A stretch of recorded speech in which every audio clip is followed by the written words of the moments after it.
Baik, bismillahirrahmanirrahim. Assalamualaikum warahmatullahi wabarakatuh. Pada pertemuan kali ini saya akan membahas tentang topik dan tema. Langkah pertama dalam untuk menyusun proposal skripsi atau penelitian. Artinya teman-teman nanti akan dipandu untuk menyusun proposal dengan baik. Perlu diketahui bahwa proposal yang nanti di akhir teman-teman itu akan dijadikan nanti sebuah skripsi. Oleh karena itu langkah pertama yang harus teman-teman siapkan adalah proposal yang baik. Bagaimana proposal yang baik? Nah, ini langkah pertamanya. Nah, perhatian satu lagi teman-teman bahwa nanti di akhir video ini nanti akan ada tugas mengenai judul dan deskripsi. Artinya mohon simak dengan baik-baik menyusun judul, terus kemudian silakan dikonsultasikan. Nah, harapan dari materi ini sampai dengan akhir nanti itu akan menghasilkan proposal. Nah, proposal itu teman-teman tidak usah membuat dari awal lagi. Artinya ini step by step, tugas ini dari pertama, dari judul sampai dengan akhir nanti itu akan saya dampingi, terus kemudian saya arahkan, disesuaikan dengan bidang teman-teman semua. Nah, topik dan tema. Langkah pertama adalah menentukan topik dan tema. Apa sih topik itu? Nah, topik itu adalah tempat penelitiannya atau pokok bidang studinya. Artinya teman-teman penelitiannya kita skupnya di bidang IT, teman-teman ya harus menggunakan di bidang IT. Tapi yang perlu teman-teman ketahui bahwa di bidang IT ini adalah sangat banyak topiknya, mungkin data mining, terus kemudian programmer, game, multimedia, terus kemudian ada jaringan komputer. Itu dipersilakan untuk teman-teman memilih. Artinya tidak ada paksaan bahwa harus RPL, harus multimedia, harus programming, tidak. Teman-teman saya balikkan lagi tema topiknya apa, nanti tinggal disesuaikan nanti tempat penelitiannya di mana. Nah, itu tema. Tema adalah penerusan dari topik ini. Kalau misalkan data mining, nanti kita akan merumuskan masalahnya tentang apa, nanti perumusan masalah-masalah yang terkini, yang terupdate, yaitu yang akan dijadikan judul. Nah, itu yang harus kita rumuskan. Nah, ciri-ciri topik yang baik adalah aktual, artinya terkini, terupdate. Hal-hal yang terupdate antara lain, contohnya sekarang kita di suasana atau wabah COVID-19 ini sangat booming sekali, artinya ya penelitian ini sangat terupdate gitu, semua orang juga ingin tahu aktual. Nah, dari bidang-bidang tadi misalkan topik temanya adalah data mining, terus kemudian jaringan komputer, terus kemudian multimedia, programmer. Nah, apa yang kita bisa ungkit dari COVID ini? Ya mungkin kalau misalkan teman-teman yang menggunakan data mining, dia mengkolektif data, dia akan memprediksi bahwa nanti dari segi kesehatan COVID ini akan turun. Nah, maksudnya akan hilang dari ini, akan menurun grafiknya. Terus kemudian dari sisi jaringan komputer, teman-teman jaringan komputer bisa menggunakan analisa sebuah jaringan internet yang sekarang ini banyak digandrungi. Kenapa? Karena semua orang menggunakan teleconference seperti kita harus beralih menggunakan YouTube dan teleconference. Ya kalau kita seperti kalau teman-teman blended learning mungkin sudah familiar, tapi untuk yang reguler mereka masih kesusahan dengan mungkin bandwidthnya dan segala macam. Nah itu bisa menjadikan sebuah penelitian di suasana yang seperti ini. Terus kemudian teman-teman programmer bisa kita membuat sebuah sistem informasi yang baik, user friendly dan mudah dipahami oleh orang-orang desa, orang-orang kota, dan anak-anak kecil sampai remaja. Itu perlu edukasi, semuanya perlu edukasi. Nah kalau misalkan dengan wabah COVID ini kita bisa menghasilkan sebuah penelitian yang baik, artinya itu bisa dimanfaatkan oleh pihak instansi-instansi atau misalkan para perusahaan untuk memunculkan ide. Nah, selanjutnya adalah ruang lingkup terbatas. Artinya teman-teman di suasana seperti ini jangan sampai ruang lingkup dibatasi dengan hanya IT saja. Kita bisa berkolaborasi dengan dengan kedokteran atau misalkan orang-orang kesehatan. Di data mining bisa kita berkolaborasi dengan reka medis, artinya di wilayah Cirebon ini ada berapa, terus kemudian kita petakan orang-orang PDP, terus kemudian orang ODP dan sebagainya. Dari sisi programmer kita membuat sebuah sistem informasi yang bisa mendeteksi orang PDP itu dia beraktivitas kemana saja. Nah itu yang harus diwaspadai dengan titik-titik menggunakan sistem informasi geografis, itu sangat menarik. Jaringan komputer, teman-teman jaringan komputer mungkin dengan adanya wabah COVID seperti ini, bagaimana mensosialisasikan jaringan internet yang sehat. Artinya internet itu sekarang jadi hal yang paling dicari. Ketika teman-teman WFA pasti yang dicari kalau misalkan di rumah pasti harus jaringan internet. Bagaimana membuat jaringan internet yang sehat itu? Terhindar dari beberapa link-link yang tidak bertanggung jawab, kemudian ada serangan-serangan yang bisa merusak internet dan sebagainya. Nah itu bisa di wabah COVID ini sangat banyak penelitiannya. Hal yang menarik, nah, yang menarik di sini ya tentu saja berbeda. Kalau orang kita bilang menarik itu kan kalau maaf ya kalau kita memandang seseorang itu kalau misalkan bagi kita adalah unik atau misalkan ada yang menarik ya pasti kita akan ngeliatin. Nah itu kan berarti ada yang berbeda kan. Nah itu jadi teman-teman harus berbeda penelitiannya dari sebelumnya. Nah itu menarik. Jadi kita oh ya lihat dari judulnya aja ini sangat menarik. Jadi artinya kita kalau sudah menarik orang lain akan membaca penelitian kita. Kalau sudah membaca, oh iya ternyata ini itu pengetahuan buat mereka. Oh ternyata menariknya di sini. Terus kemudian dikuasai. Oh dikuasai ini teman-teman seluruh bidang IT semua. Artinya teman-teman menguasai kita ketika kita ngambil sebuah jaringan komputer ya kita harus menguasai jaringan komputer. Jangan sampai setengah jalan, waduh mentok. Nah itu jangan sampai. Artinya kalau kita kuasai semuanya. Data mining kuasai. Multimedia kuasai. Programmer kuasai semua. Artinya ketika kita setengah jalan, oh ya nanti susah. Nah, makanya teman saya ngimbau kepada teman-teman semua, silakan bidang minatnya apa, nanti kita diskusikan judul topik yang baik dan benar. Nah, itu. Referensi lengkap. Referensi itu ada dari buku, ada dari jurnal, terus kemudian undang-undang mungkin aturan dan sebagainya.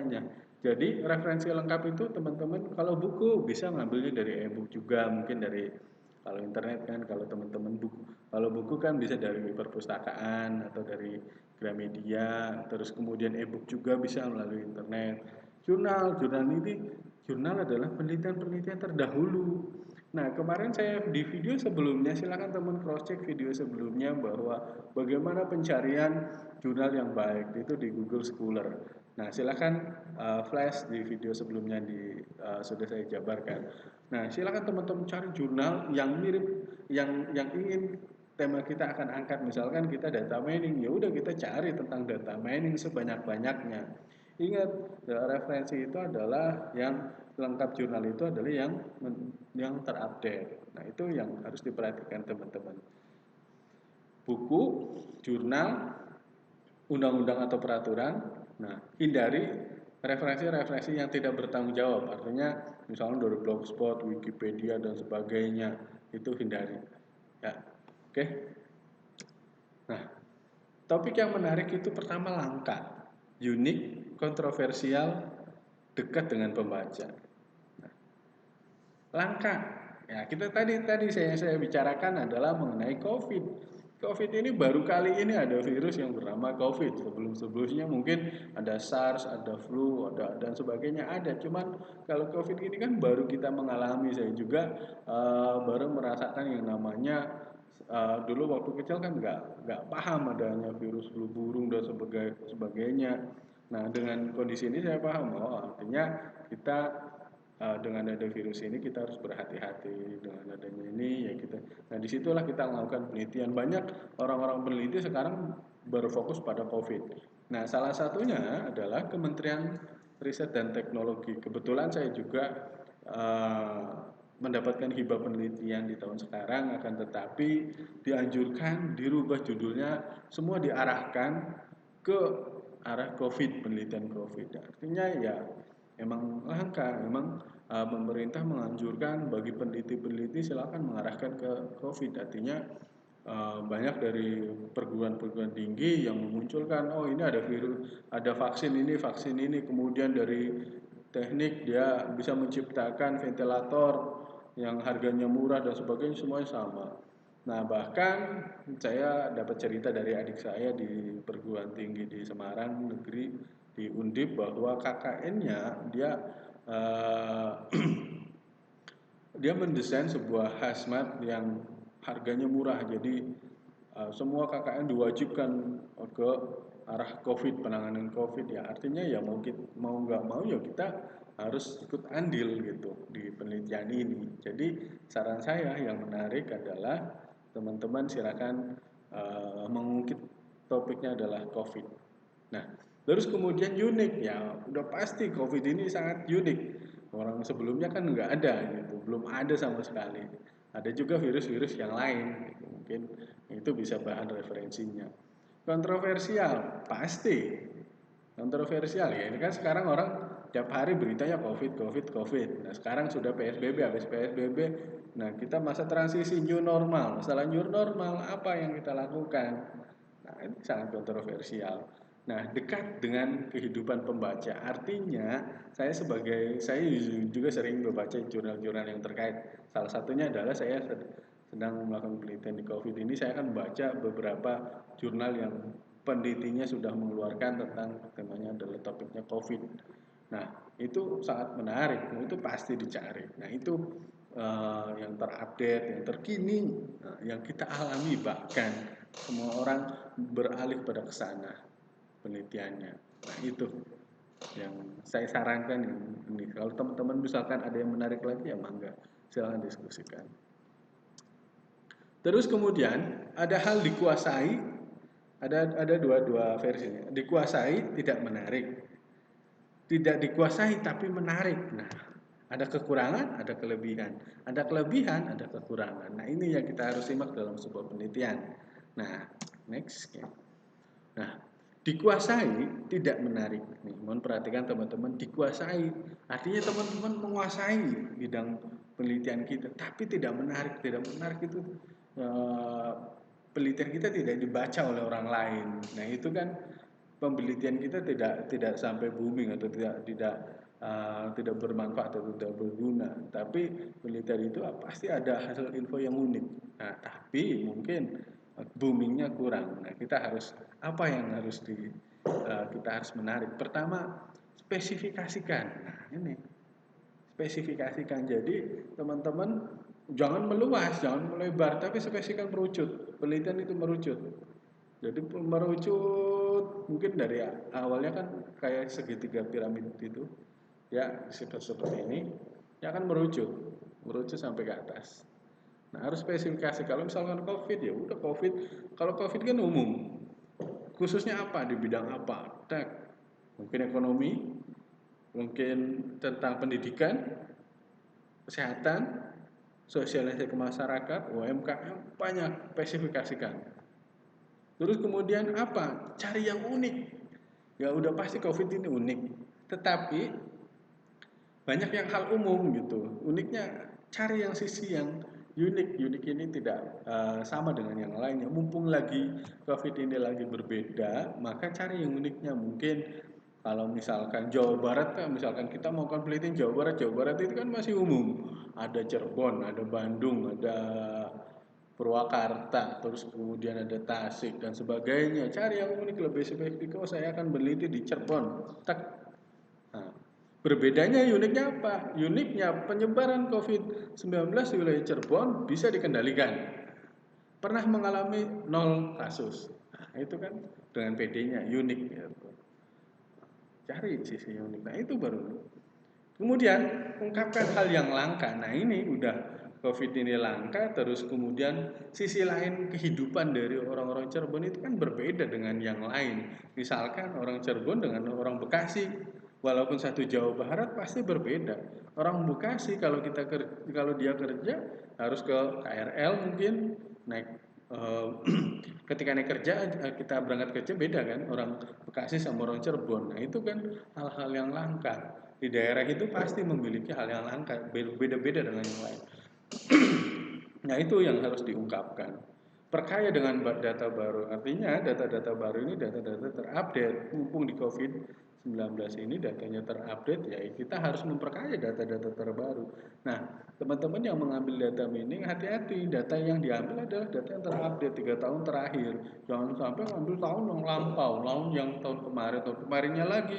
Udah beberapa tahun yang lampau, itu datanya tidak bisa diperkaya lagi. Itu kan datanya anggap aja data lama disebutnya. Nah, itu yang harus diperhatikan supaya menarik.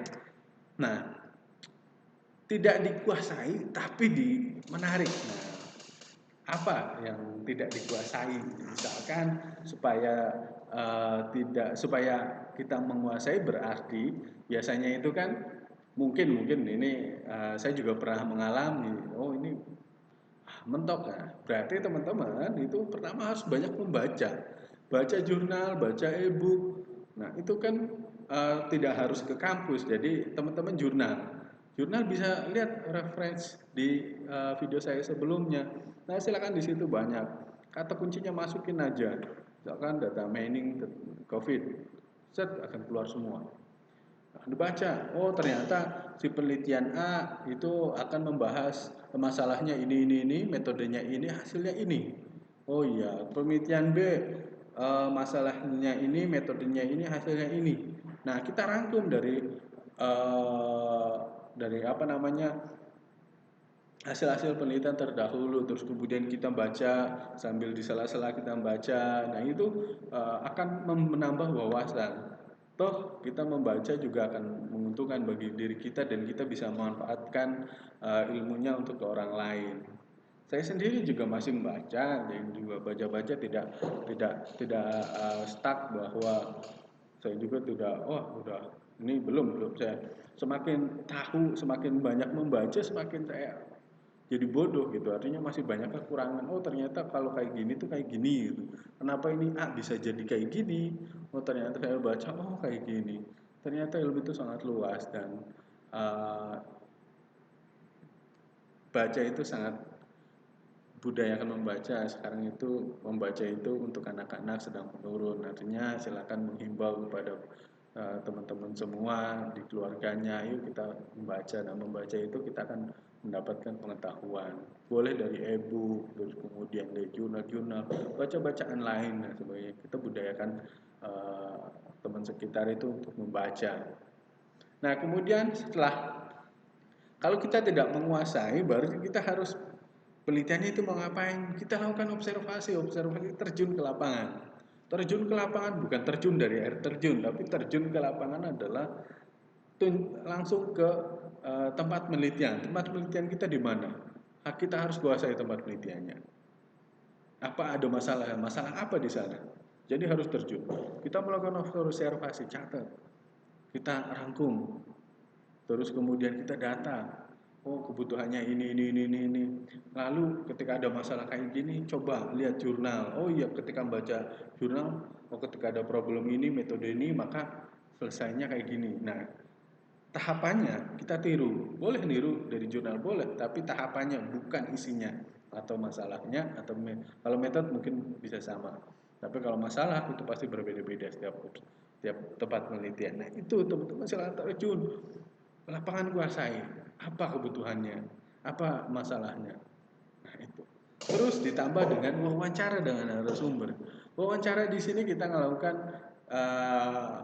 soal, terus kemudian ketemu dengan pihak penanggung jawab penelitian, terus kemudian kita ngambil gali informasinya bahwa di sini ada masalah tentang mungkin datanya atau misalkan jaringannya atau tentang promosinya kurang. Silakan dikuasai.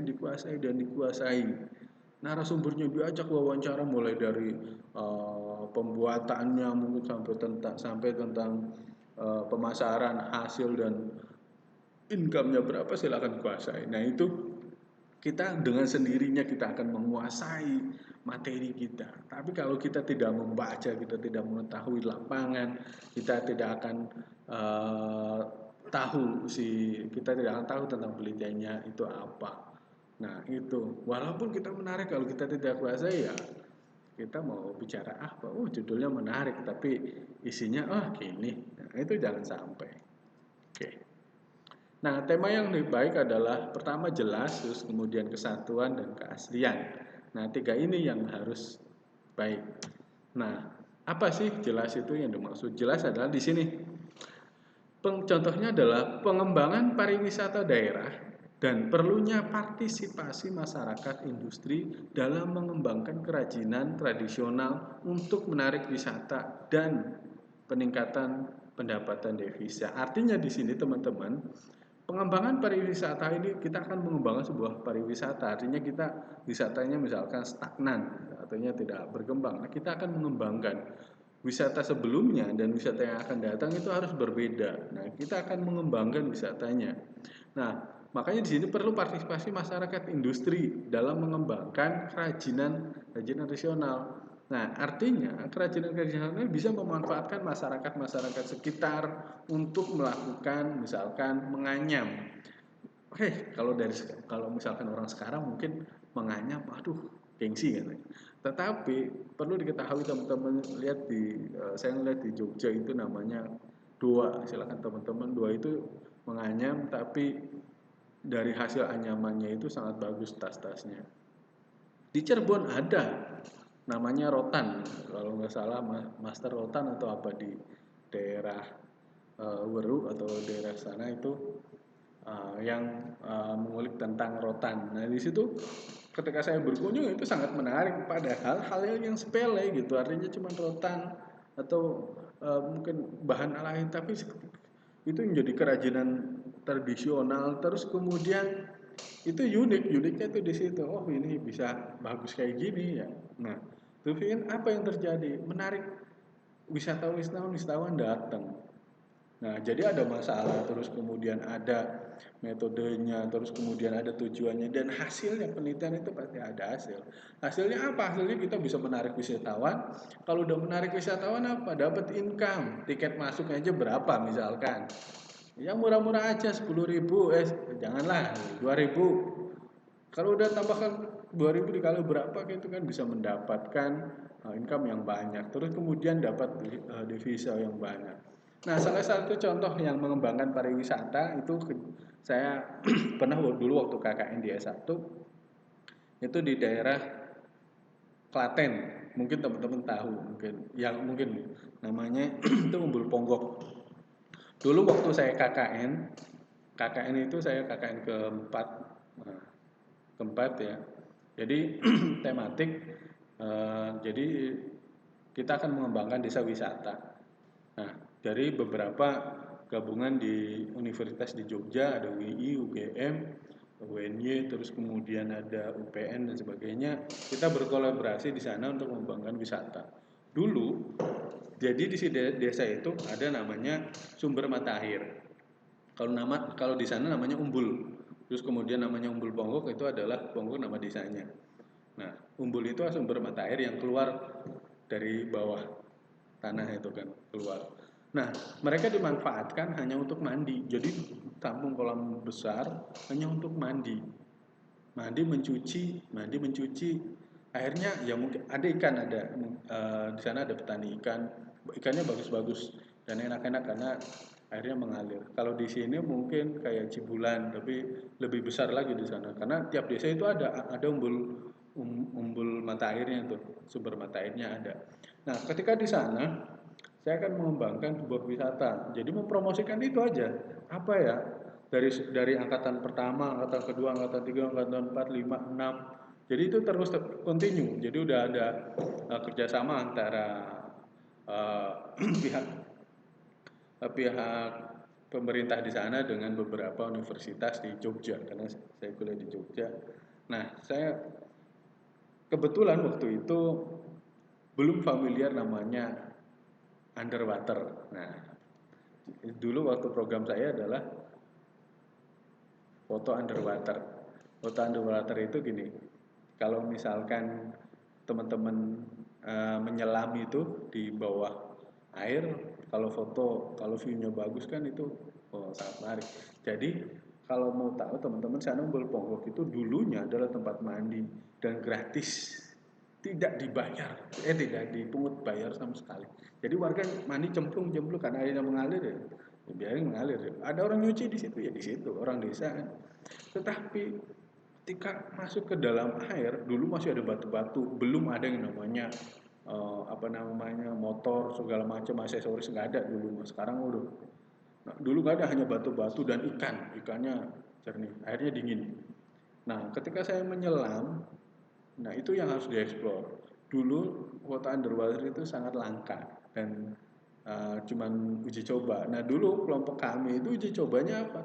Uji cobanya karena kita harus patungan beli kamera dan sangat mahal waktu itu. Jadi kita nggak menggunakan kamera yang mungkin pikselnya lebih tinggi, tetapi bisa menyelam. Nah ternyata HP kami nggak bisa beli yang sangat mahal. Nah tapi ada yang murah, pikselnya yang tinggi, tetapi saya dibungkus pakai plastik dulu. Belum ada yang namanya eh, apa namanya belum ada yang namanya belum ada yang untuk nyampul foto di dalam underwater. Nah, ketika di dalam itu,